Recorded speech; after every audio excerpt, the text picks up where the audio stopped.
13-12 tamam. Bir de olsa top.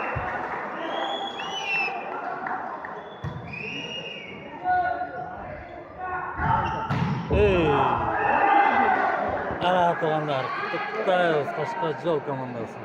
3. mesden aldı. 20 min sol. 4. mesde var 10 min sol. Kutlayız Kaşkajol.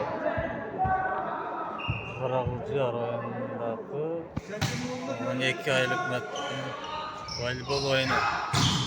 Ana. Kulaş gidiyor da onu.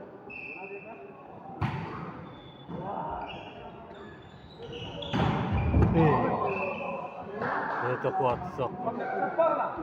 Шайдан это.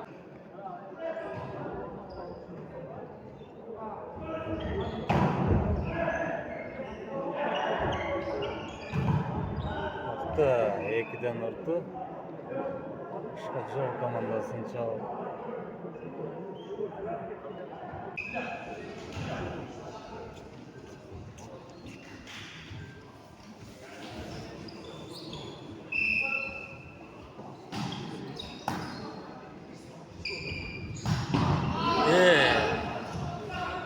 Sokka.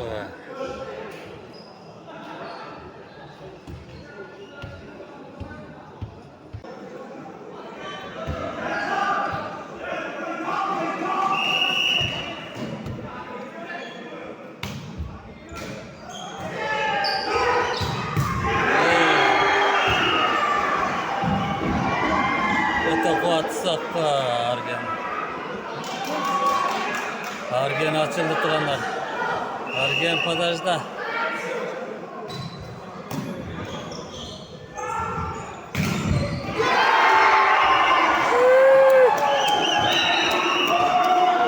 Laytava komandasını tuttayız. Çekişi bilen. Sarıbulak komandasını tüketti. Ekin Ölgü.